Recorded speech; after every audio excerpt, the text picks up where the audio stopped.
Fala comigo, tudo bem? Eu sou o Felipe Gibran, esse é o RPCast. Uma alegria muito grande estar com vocês. Nós estamos aqui no episódio 100.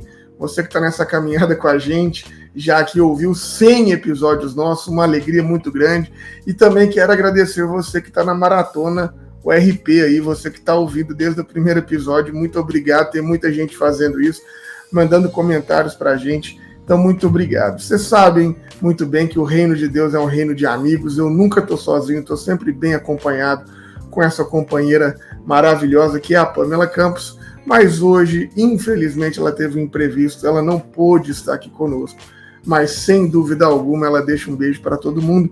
E aí vou acabar tocando aqui hoje dos trabalhos sozinho. Não tão só, porque graças a Deus estou tendo o privilégio de poder bater o papo com esse camarada, esse convidado que me traz muita alegria. Estou assim, me sentindo muito honrado, muito envaidecido de tê-lo aqui conosco. Nós vamos bater um papo hoje com o querido professor Renato Nogueira. Renato, que é doutor em filosofia, ele também é professor de filosofia pela Universidade do Rio de Janeiro, mas além de tudo isso, que já é fantástico, uma das coisas que mais me encanta no Renato é a capacidade que ele tem de fazer essa busca por esses saberes a partir da lógica decolonial, tentando achar um viés ali da filosofia que não seja esse exclusivo desse nosso mundo ocidental e principalmente, né, racializando, trazendo aí uma perspectiva também, né, da filosofia africana, africanizando esse discurso. Então, estou muito feliz, muito contente de tê-lo aqui conosco e é um privilégio ter você aqui com a gente. Seja muito bem-vindo, professor Renato Nogueira. Gilbran, querido, todo mundo aqui que está conosco aqui no podcast, um prazer, uma alegria estar com vocês. Então, assim, falar do reino, falar da palavra, falar de reino com vocês, um prazer. Obrigado por esse convite. Ah, que coisa boa. Meu camarada, eu apresentei aqui você, falei das suas formações, do que você já desenvolveu, né? Do ponto de vista assim, do seu trabalho, da academia, da pesquisa, do que você tem feito. Mas eu acho que seria interessante, e é difícil fazer essa pergunta para um filósofo, né? Mas eu acho que seria interessante para quem nos ouve, de repente o Renato dizer para a gente quem é o Renato, né? Para além dessas afirmações todas que a gente diz, como é que você se enxerga, assim? Essa é uma pergunta filosófica, que ela acaba tendo múltiplas possibilidades de respostas. Mas falar de mim, né, quem é o Renato Nogueira, como eu me sinto, uma trajetória. Eu penso que, como dizia o velho e bom mestre Antônio Bispo dos Santos, um grande mestre da minha formação, em que eu pude desfrutar a amizade e ancestralizou, no início de dezembro de 2023. A nossa trajetória fala muito sobre quem nós somos, né, o percurso que nós fazemos. Meu percurso nasci em Oswaldo Cruz, nascido e criado num bairro tradicional do Rio de Janeiro, uma área ali que próxima a Madureira, que é cantada no mundo do samba, Oswaldo Cruz, bairro da Portela. Conviver com um pai, uma mãe, um irmão, meu irmão Marcelo, primas, primos, né, com quem eu convivi, com quem eu fui criado. Uma infância, Oswaldo Cruz, fins de semana, às vezes no Nova Iguaçu, às vezes um passeio à praia. Uma adolescência no Colégio Pedro II, infância e adolescência, Colégio Pedro II, um colégio, né, federal no Rio de Janeiro, que me formou bastante. Então, quem sou eu? Uma pessoa, é difícil dizer, meu amigo, difícil de falar, ou seja, que eu posso dizer, uma pessoa que acredita muito, talvez seja não vou falar tanto de mim, mas na minha trajetória, o que eu compreendo é a importância que eu dou para que a gente possa evitar a resolução dos conflitos recorrendo à violência.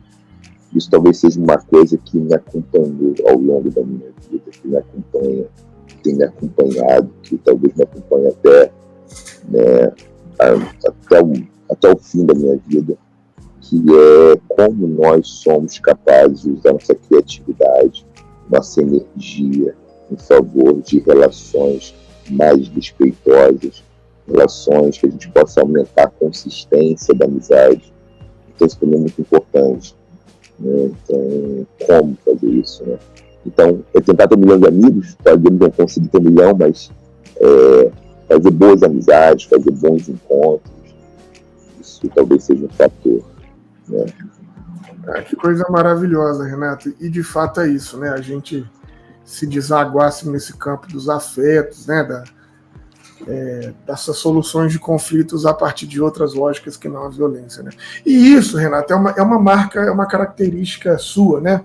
Assim, eu acompanho o seu trabalho, você está sempre falando sobre essas lógicas, você está falando sempre sobre amor, sobre perdão, você está falando sempre sobre conciliação, quer dizer, e são temáticas que a gente às vezes não espera, né, não espera de um acadêmico, afinal de contas a escola nunca ensinou a gente sobre afeto, sobre amor, a escola ensina a gente conteúdo e você que se vira, né?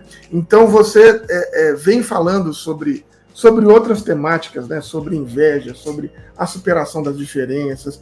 Quer dizer, são outros pontos de vista que você vai manejando os saberes ali e vai construindo para a gente.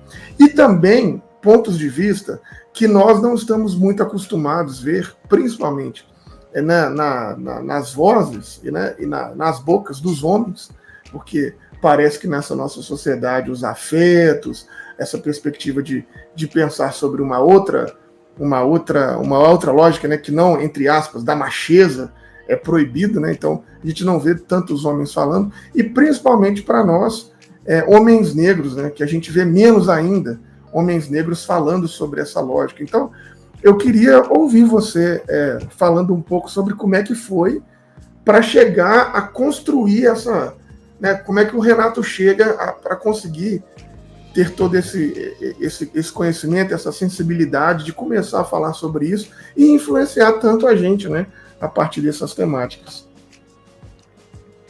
A experiência amorosa é alguma coisa que atravessa todos nós. De alguma forma, isso está marcado, me marca desde um evento. Um evento foi uma briga que eu presenciei dos meus avós maternos, né? E aí depois eles ensaiaram uma reconciliação ali. Outra vez foi ver meu avô materno chorar a perda de um filho, né? Meu tio João faleceu no primeiro enterro, né? Eu ia completar 6 anos de idade. Eu tinha completado 6 anos de idade quando eu fui pro primeiro enterro, então pessoas se despedindo, né? Então isso é uma questão, o afeto está ali. Outras experiências são as experiências amorosas, de frustração, de decepção. E eu fui caminhando, Gibran, e que está aqui nos assistindo, nos ouvindo, compreendendo que de alguma forma tem uma articulação entre os nossos afetos, e aí a leitura na universidade de filósofos como Spinoza, por exemplo, que está propondo uma teoria dos afetos, numa perspectiva filosófica, e como é que isso nos atravessa, como somos constituídos. Mas as minhas próprias experiências, né? Experiências de despedida, experiências de separações, né? Um namoro, uma separação, uma briga. Então, como é que isso é importante, né? A nossa Constituição, isso foi um elemento. E eu também fiquei muito interessado em conversar, fazendo os temas da filosofia em cursos livres. Então, em algum momento, eu passei a fazer cursos livres. Então, eu fui para a Casa do Saber, né, quando era presencial. E lá a gente tinha essa oportunidade de fazer cursos livres para pessoas que não tivessem formação em filosofia, necessariamente, poderia ter, mas não necessariamente, e tinham interesse em fazer leituras dos textos, né, de filosofia, pensar grandes temas, e uma liberdade de propor. Então, eu comecei a propor e propus um curso que se transformou num livro, 4 lições sobre o amor. É nesse curso que eu fui dar na Casa do Saber, na década de 10 ali, né, do século XXI, dos anos 10, que se transformou num livro que saiu em 2020, durante a pandemia, né, que é o Porque Amamos, e que foi um livro que muitas pessoas vieram conversar comigo sobre esse livro. Então, eu tive uma experiência de ter leitoras, leitores, conversando, perguntando, mostrando curiosidade. Uma outra linha de trabalho que eu tinha também, que eu tenho, é justamente discutir o pensamento filosófico africano, essas escolas de filosofias africanas. Também fui conhecer escolas, filósofos de povos originários. Me interessei por isso também. E a partir desse meio, e também discutindo os debates, os conflitos, as tensões étnico-raciais, um marcador foi discutir os estereótipos de gênero e raça. Então, no caso, a questão, né, os homens negros são muito associados ao uso da violência, à força desmedida, né, ao uso desmedido dessa força, associados ao mesmo tempo com uma virilidade.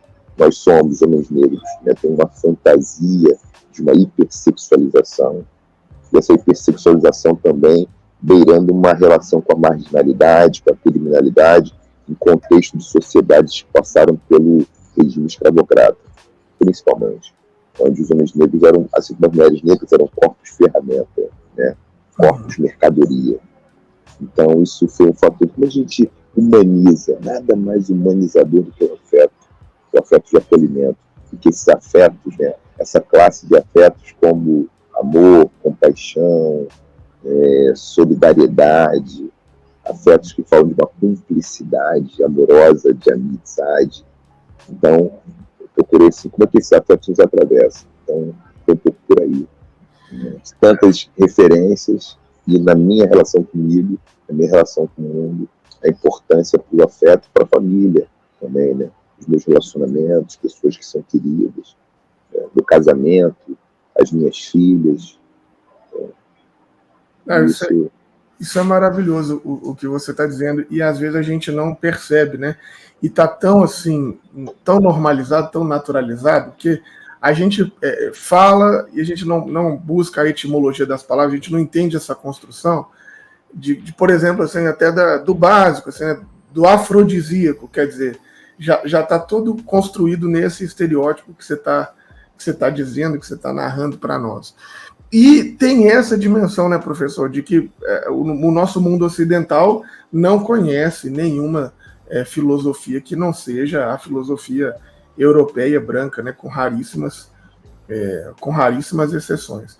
Como é que foi para você fazer esse trabalho de ir conhecer o mundo da filosofia, vamos dizer assim, né, para além dessa filosofia ocidental, europocêntrica? Como é que foi essa descoberta? Porque eu imagino que até para você, que eu também tenho a formação em filosofia, e na faculdade não era simples, né? Quando eu estava na minha graduação, eu quase não ouvi falar disso, fui ouvir falar isso depois, né? Assim, a gente aqui o curso é baseado na história da filosofia, você não tem pensadores africanos na grade curricular, né? Então, como é que foi para você ir fazer essa busca? Como é que foi esse encontro? Assim? Vou começar, Gilberto, pelo afrodisíaco. E o afrodisíaco muito curioso, né? Porque, inicialmente, o afrodisíaco ele está derivando de Afrodite, a deusa do amor, a mãe de Eros, aquela que está relacionada ao apetite do desejo. Mas depois esse conceito acaba sendo reinstalado, né? A partir de um afro que remete à África, né, que remete ao continente também. Então, tem isso, né, no seu sentido originário, na sua uma genealogia etimológica, né, mais frequente, está lá em Afrodite, né, a deusa do amor, mãe de Eros, o chamado Cupido, depois no pensamento mítico romano, né, essa reinterpretação greco-romana da Grécia. Falar em como eu acessei filosofias africanas, como foi esse acesso, esse encontro, eu vou dizer aqui que se deve ao movimento social, ao movimento negro, onde intelectuais, ativistas já reivindicavam, sempre diziam que existia filosofia africana. Então, Eu lá com 18, 19 anos, eu era estudante de filosofia, entrei aos 18, em 1991, na Faculdade de Filosofia do UFRJ, e nesse mesmo ano eu comecei a participar, fui uma das pessoas que participou das primeiras reuniões de fundação de um coletivo de estudantes universitárias e universitários negras e negros, que esse era o nome, né, do nosso coletivo, o CENUM, que discutia a baixa representatividade. A gente discutia que existiam poucos estudantes negros nas universidades. Era uma coisa que nós discutíamos. A gente começou a discutir cotas raciais nesse momento. Então, produzimos documentos sobre cotas raciais, a gente discutia, panfletava para as pessoas participarem de assembleia, participarem de debates públicos, né? Isso feito na UFRJ, feito na UERJ, na Universidade do Estado do Rio de Janeiro, na PUC do Rio de Janeiro. Então, foi nesse debate. Com isso, eu vou tendo contato mais com uma velha guarda, né? Com pessoas mais experientes, né? Eu tinha 18 anos, quando estou ali nesse momento, e eu conheço a Abdias do Nascimento, conheço outras figuras do movimento negro do Rio de Janeiro, nacional depois, que estavam dizendo, poxa, tem filosofia africana sim, isso já foi dito lá por Sheikh Anta Diop. Tanto que o meu contato com o Fanon é num texto xerocado em espanhol que circulava dentro de grupos do movimento negro, como no MNU, Movimento Negro Unificado. Então, frequentar esses encontros e reuniões era ouvir, procura aí meu filho, que tem coisa assim, jovem, não tem só filosofia grega não, jovem. Sabia disso não? E fui bolsista da Fundação Ford por um período, né, assim, no meado para o final da graduação, uma bolsa de iniciação científica, que ia a Fundação Ford, e tinha contato, tinha eventos, né, com intelectuais estadunidenses, afro-americanos, e eles falavam sobre isso. Então eu ouvia dizer de um lado e de outro, existe, então eu vou procurar, para procurar. E era uma época que para procurar essas coisas era muito difícil, porque a gente não tinha rede social na internet como hoje. Era biblioteca, era cópia, era pedir para alguém, número de telefone. Então a gente teve esse processo todo, né? Nesse processo até as coisas forem, enfim, encontrando os textos, material, procuravam em sebo, biblioteca, livraria, e ia ali construindo. Então foi um percurso, até ficar mais fácil acesso, né? E eu encontrar o livro do George James, O Legado Roubado, que é um texto que George James ele vai apresentar ali referências, né, dados, vai poder trazer aspectos historiográficos, interpretar a participação, a formação de filósofos da Grécia que viveram no Kemet, no Egito Antigo. Então vai trazer isso. Então foi ali, e eu comecei. Só que meu mestrado, meu doutorado, não tematizei esses assuntos.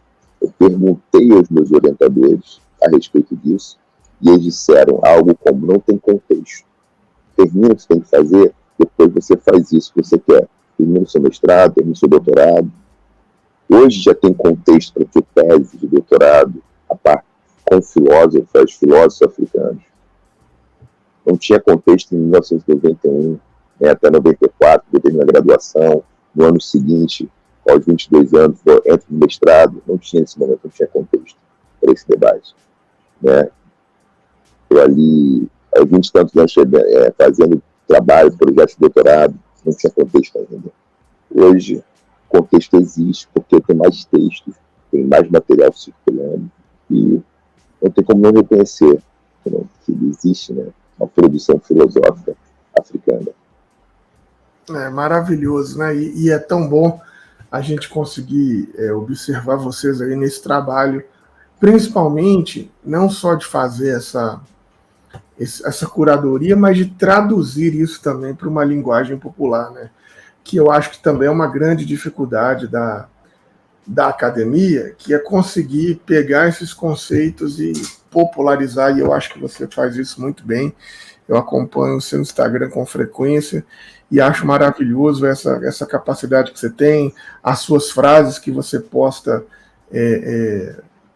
com frequência também, os vídeos que você faz, porque é isso, né? No dia a dia, eu falo isso muito porque eu convivo com muitos pastores, eu sou pastor, a nossa caminhada, eu falo isso muito com os meus colegas, os meus parceiros de julgo, assim.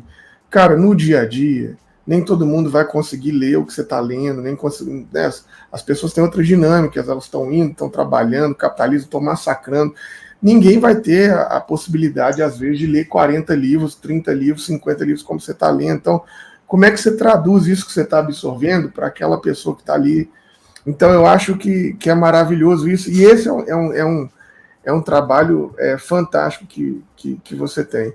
Eu não arrisco aqui falar, professor, e arrisco errar, mas queria ouvir você dizendo sobre se dá para traçar umas diferenças dessa noção de afeto, dessa noção de amor, do modo em que é construída para nós, assim, nessa lógica ocidental, para, de repente, como você pensaria afeto, como você pensaria amor, a partir de uma outra lógica que não decolonial. Inclusive, a gente está ouvindo muito falar sobre isso agora, assim, né, de uma maneira ou de outra, pensar diferente da lógica, né, de decolonizar os afetos, de sair desse lugar da posse, da propriedade do outro.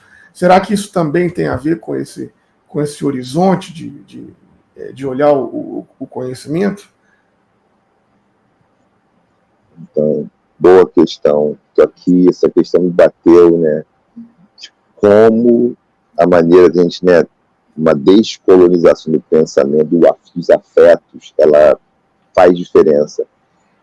Eu estive em algumas vezes, né, em debates, em mesas com a Renata Tupinambá, né, uma indígena, uma artista, né, indígena, que ela vai trazer, ela fala uma coisa muito interessante, que não tem a palavra amor em algumas línguas, do amor dessa forma. Eu diria que não tem um fetiche da categoria amor em algumas tradições culturais. Eu diria que passa por um certo fetiche, né, o conceito de amor, em certa medida. Tem um barulho que está entrando aí, um barulho?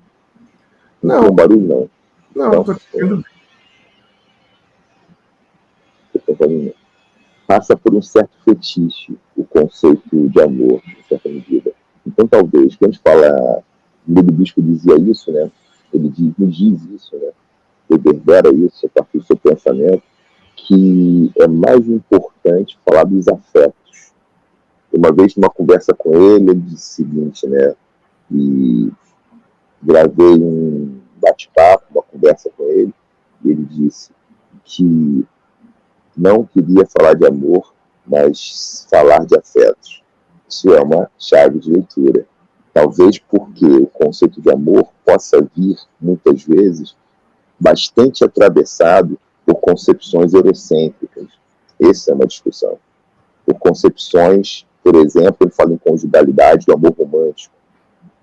Então, como se afastar disso, né? Como não ficar refém dessa perspectiva, dessa abordagem? Isso é uma questão. Então, falar dos afetos é falar também de amor. É falar do amor articulado com outras emoções, com outros sentimentos. O amor articulado com as emoções, articulado com vivências, com pensamentos, com histórias.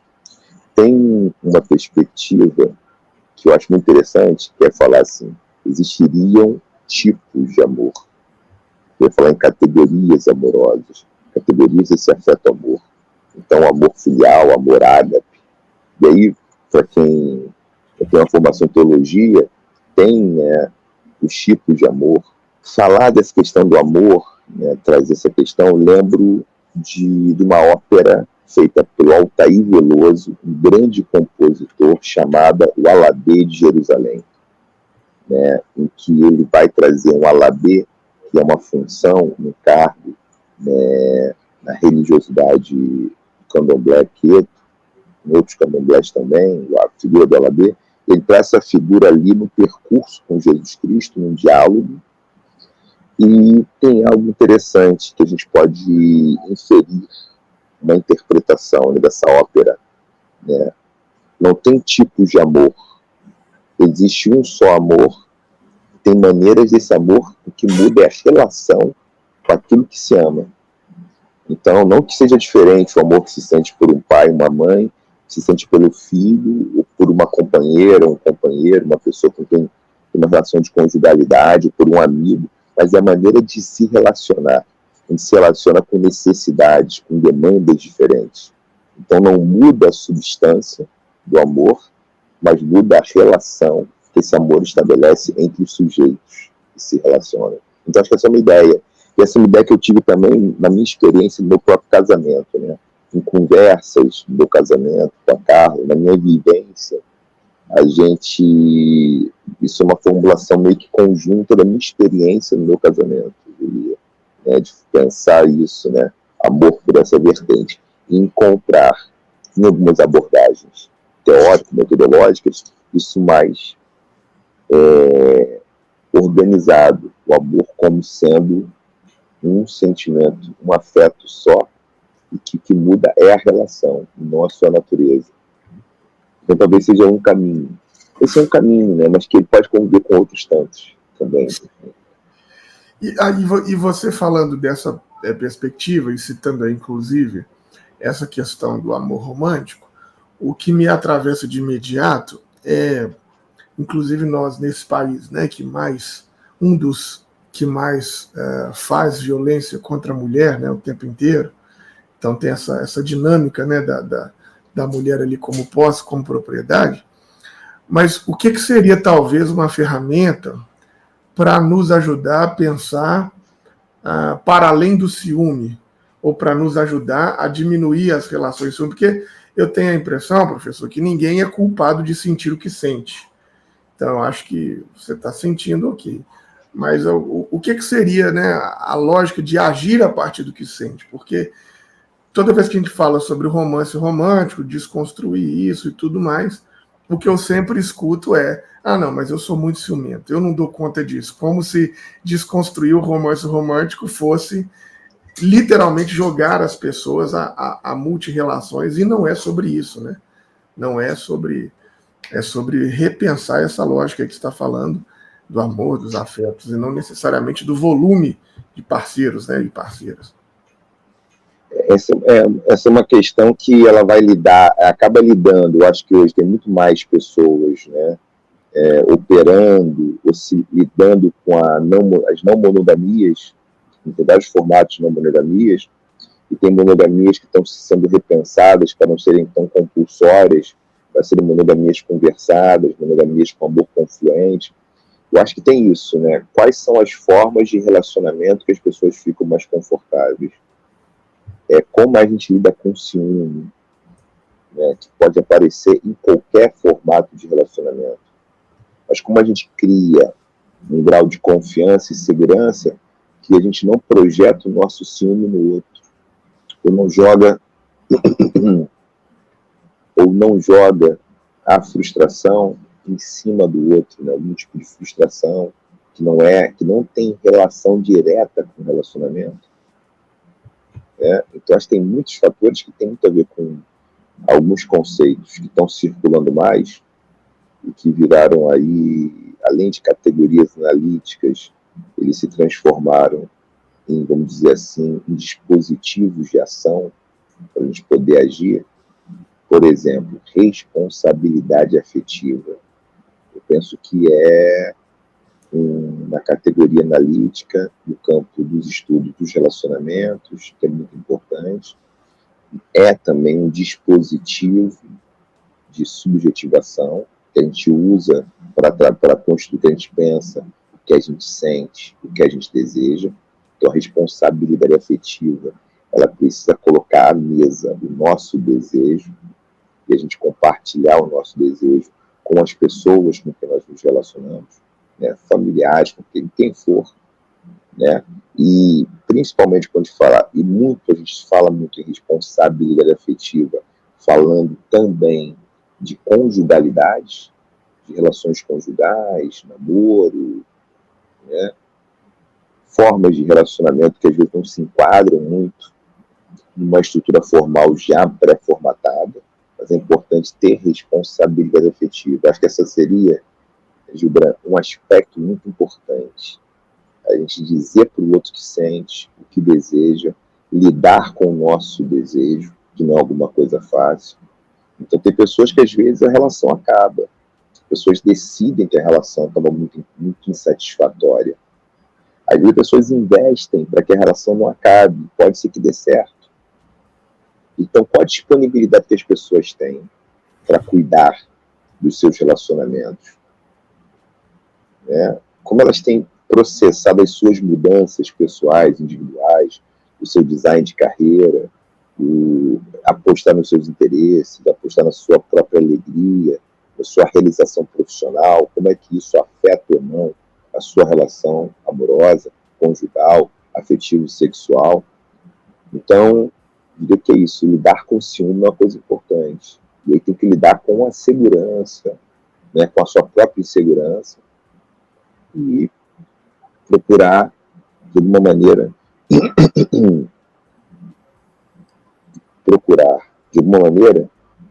estar confortável com isso, encontrar a sua zona de conforto, né, dentro do relacionamento. Acho que é um pouco por aí. O professor, mudando um pouco de assunto, nós estamos completando agora 20 anos, né, da Lei 10.639. E você tem uma experiência muito grande com sala de aula. E, infelizmente, nós não temos muito para comemorar, apesar da Lei 10.639 existir, nós não temos muito que comemorar. Mas a minha pergunta para você era a gente conseguir entender, primeiro, qual que é a importância, a dimensão da gente africanizar, né? O nosso estudo, a nossa escola, da gente enegrecer o nosso conteúdo das escolas em si, e talvez também o que você imagina aí que seja o grande dificultador da gente, inclusive, ter uma legislação que nos orienta a fazer esse tipo de proposta, mas ainda assim as iniciativas são muito tímidas, né, do ponto de vista de uma alfabetização a partir de um outro contexto, né, que não esse contexto ocidental e tal. Como é que você enxerga isso? Então, eu acho que a gente tem aqui um desafio, Felipe, e todo mundo está aqui nos ouvindo, Felipe Gibran, toda a equipe, a galera que está conosco aqui, que é de corrigir injustiça cognitiva. Uma injustiça em torno da produção intelectual que tenha como fonte, né, pesquisadoras, pesquisadores, que sejam, como diria, né, Nedo Bispo, né, que diz Nedo Bispo, afroconfluentes, né? Então, pessoas negras, as pessoas brancas que façam um debate a partir de uma branquitude crítica, isso é muito importante, que a gente tenha pessoas brancas que se vinculam ao debate antirracista a partir de uma crítica, né, ao privilégio da branquitude. E aí, na tua pergunta, né, essa questão de a gente poder africanizar, trazer mais essas referências, é fazer trabalhos mais afro-referenciados. Então, eu acho que a gente avançou do que éramos. Essa é uma pauta, e aí a gente lembra Nilma Lino Gomes, falando do movimento negro educador, que uma das instâncias que mais ou menos, acho que é uma das instâncias do movimento negro educador de Nilma Lino Gomes, ele traz algo fundamental, que educação, o campo, né, educativo, ele é chave para a produção de um imaginário afro-referenciado, sabe? De um imaginário que ele possa reivindicar, sim, políticas de afirmação, políticas de melhoria da qualidade de vida da população negra em uma sociedade marcada pelo racismo estrutural. Então, isso vai ser importante. Então, a legislação, quando a gente fala na Lei 10.639 de 2003, que é o primeiro momento, né, para a gente implementar o que vai ser mais tarde essa mudança no artigo 26A da LDB, 10.639, a 10.639, depois da 11.645, 2008, a gente tem alguns marcos, né, 2003, 2004, 2006, 2008, que são marcos que eles estão dizendo o seguinte: os conteúdos de história e cultura afro-brasileira, africana e dos povos indígenas, é isso que vai dizer a 11.645 de 2008, são obrigatórios em todos os níveis e modalidades da educação básica. Eles são inescapáveis em todos os níveis e modalidades da educação básica. Portanto, os cursos de licenciatura devem ter esses conteúdos, e por isso a gente precisa que todas as áreas de conhecimento, não é só para a história, arte e literatura, porque quando começa em 2003, a normativa dizia nas artes, na história, na língua portuguesa e literaturas. Mas não somente. Então, 2004, 2006, a gente tem um avanço. Isso vai para todas as áreas de conhecimento. Então, esses conteúdos devem estar na matemática, na educação física, nas ciências, no ensino médio, biologia, física, química, tem que atravessar todas as áreas de conhecimento. Todos os itinerários formativos têm que ser atravessados por isso. Essa é a diferença. Então, acho que é isso. A gente tem muitos intelectuais antirracistas, né, na educação básica, que têm trabalhado com isso. Né? Eu acho que é isso, a gente continuar nesse trabalho, né, e aumentar também a vinculação que as redes devem fazer, as redes públicas e privadas, para implementar essa legislação obrigatória. Eu acho isso muito importante, e às vezes a gente vai conversando com os professores, com as professoras, tem muita gente com boa vontade que quer fazer sobre isso, mas a gente percebe que esse racismo, né, cultural que a gente tem, esse racismo estruturado que a gente tem, e muito dele, né, advindo desse nosso racismo religioso, desse nosso país cristão, que conseguiu transformar qualquer cultura afrodiaspórica, qualquer coisa que vem de África, num espectro negativo, num espectro demoníaco, né? Então, os professores falam muito isso. Às vezes a gente está propondo alguma atividade, qualquer coisa, às vezes não tem nem relação com a religião, mas por levar, às vezes, a nomenclatura de um idioma africano, de um dialeto, já é vedado pelos pais, os pais. Então, eu imagino como é que deva funcionar isso aí, né, no Rio de Janeiro, que é uma das populações mais neopentecostais do Brasil, né? Então, tudo que você faz na escola que tem relação com a África, com a africanidade, existe uma reação muito grande dos pais, dos professores, e eu vou percebendo que isso também tem a ver com essa dinâmica ainda de perseguir religião de matriz de terreiro, as religiões de terreiro. Na sua atividade prática, você consegue perceber ainda essa força ainda do cristianismo, assim, esse cristianismo fundamentalista, persecutório? Como é que você lida com isso? Ou nos seus espaços de atuação isso já foi superado? Assim? Nas universidades, essa reação ela acaba sendo diferente em relação à educação básica, né? O que a gente vê é que, por exemplo, as universidades debater autorias, né, negras, africanas, trazer mitologias, por exemplo, iorubás, a cosmogonia iorubá para a escola, para a universidade. Então, falar nomes de personagens míticos, filosóficos, historiográficos, como Exu, por exemplo, isso, num território de educação básica, depender da região, da concentração de pessoas que, do ponto de vista da sua cultura religiosa, tem isso como demoníaco, vai ser maior que na universidade. Na média, isso acontece. Agora, em todos os campos, como a população evangélica ela cresceu, isso está marcado de uma maneira, né? Existe, sim, alguns grupos, não todos. Isso não tem esses dados, números, né? Não é uma pesquisa que eu faça, mas a minha percepção é que, sim, o racismo cultural ele atravessa, assim, o ambiente, principalmente a educação básica. Em algumas regiões, onde tem uma concentração grande de pessoas religiosas, de matriz cristã, matriz protestante, né, evangélica, pentecostal, né? Pentecostal, tradicional. Eu acho que são tabus. Falar desse tema é tabu, né? Falar um texto que tenha personagens como Exu, pode ser até falar de filósofos, como, por exemplo, falar de filosofias, como a filosofia de Fá, falar de Orunmila, que era um filósofo. Isso pode causar, né, certas dificuldades, né?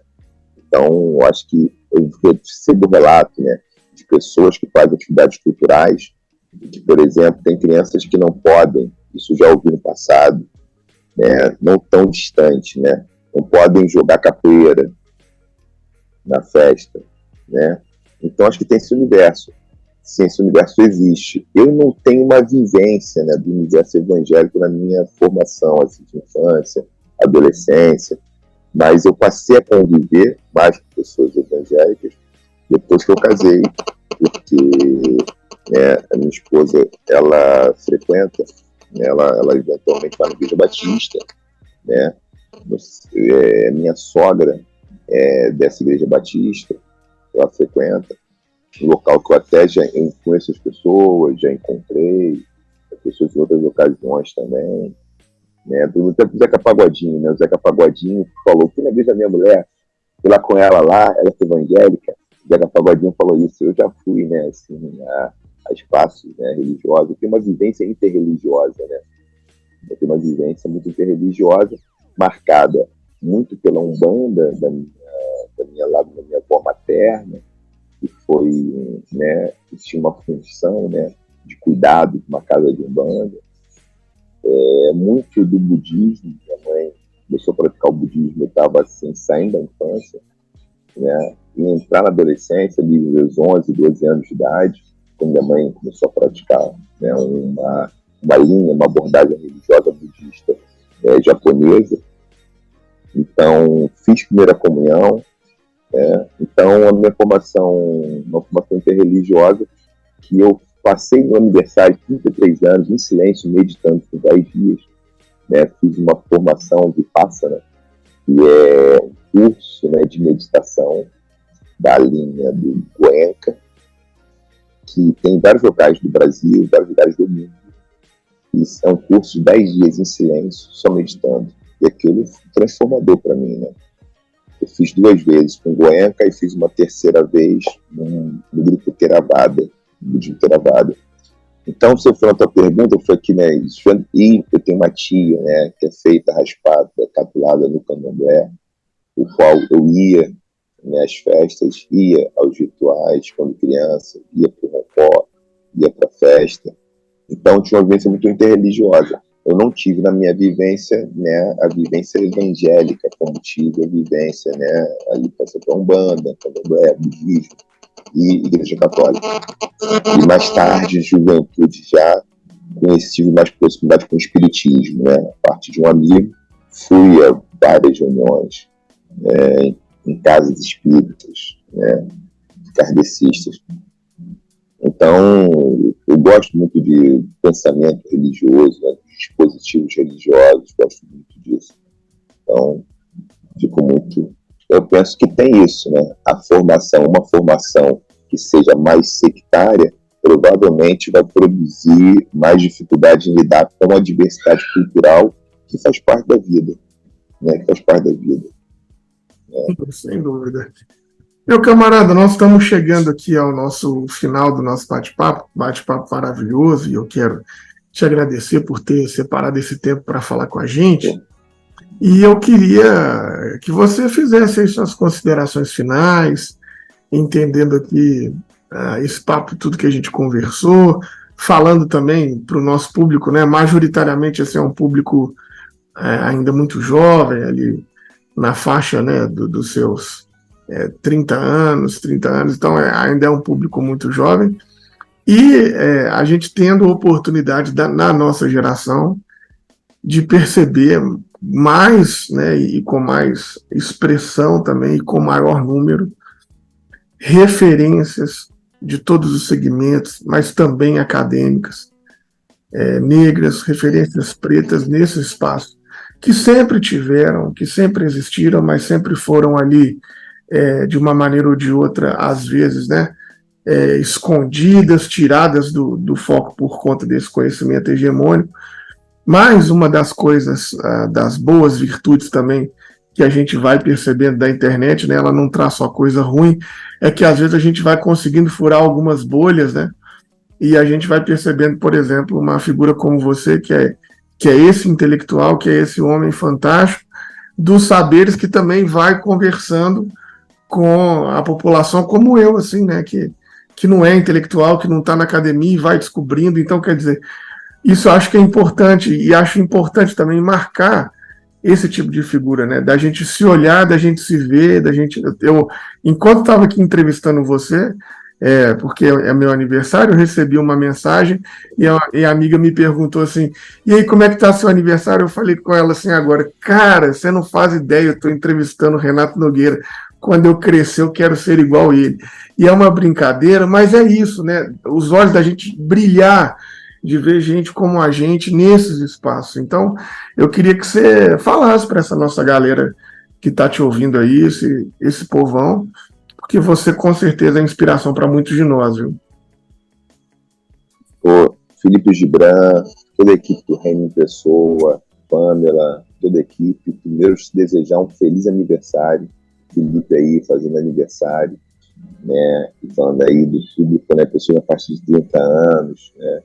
Eu estou no início dos 50, né? Sou de 1972, né, ano de nascimento. E como é que pensar pessoal que é dos anos 90, aí, né, pessoal que é de 90, 92, que aí é 20 anos, né, menos, né, do que eu, outra geração. Uma mensagem que eu acho fundamental é como a gente se organiza para poder ter mais qualidade para celebrar a vida, falar do Reino em Pessoa, né? Do Reino em Pessoa, falar do que vocês têm feito, eu acho que é isso, talvez seja uma questão fundamental no campo filosófico, teológico. Qual é a nossa capacidade de apostar na vida, na raridade da vida, de valorizar a vida, esse milagre? E aí tem uma questão do milagre, né? Porque o que está em jogo, a gente não sabe como chegou, não sabe como vai sair direito. A gente tem, né, perspectivas, né, e a gente acredita, bota fé em algumas delas, né, que existem na humanidade. A gente sabe que tem uma raridade, que é um milagre, que é uma composição orgânica, que pelo sopro, que é uma metáfora, um conceito que aparece em muitas tradições religiosas, na tradição cristã, judaico-cristã, né, tradições abrâmicas, na tradição iorubá, é um sopro, Yorubari, né, que faz ter vida aqueles corpos feitos de barro por Ajalá, ao comando de Obatalá, né, Oxalá, que para comandar para fazer o barro, e aí ele sopra, e aí a vida vem, né, uma vida que tem um peso de 21 gramas, né, são aqui, coincide, né, com um múltiplo de 7, 3 vezes, que é o que fica na glândula pineal, segundo alguns filósofos da modernidade especulando, como o próprio Descartes, especulava que a alma moraria dentro da glândula pineal. Tem aquele experimento do século XVIII, XIX, de médicos europeus, né, que vão medir um corpo depois que morre, se perto de 21 gramas. Então, se são 21 gramas, como a gente cuida dessas 21 gramas, né, desses 21 gramas, como nós cuidamos desses 21 gramas, de uma forma que valorize a existência. Então, valorizar a vida, valorizar as próprias escolhas, valorizar e ter responsabilidade pelos ônus, pelo bônus, lidar com a frustração, lidar com os limites, lidar com a celebração. E tem uma mensagem que eu aprendi no movimento social. O movimento social diz que a gente celebra lutando e que a gente luta celebrando. O movimento negro diz isso, né? O movimento negro tem uma mensagem também fundamental, né? É celebrar lutando e lutar celebrando. Ou seja, a gente celebra a vida, né, o tempo inteiro. Porque acho que isso é o nosso desafio. Reconhecer uma esperança que, mesmo diante do medo, nos faça celebrar a vida. É isso que eu acredito que a gente vai tentando fazer. Ah, que alegria, camarada. Muito obrigado. Obrigado por essa participação. Obrigado por separar esse tempo para falar com a gente. Fico muito honrado. E um grande abraço para você aí, meu camarada. Querido, muito obrigado, Felipe. Abraço carinhoso. Bom trabalho, bom aniversário. Estou aqui no teu aniversário aqui. É isso. Obrigado. O presente foi meu. Beijo. Beijo.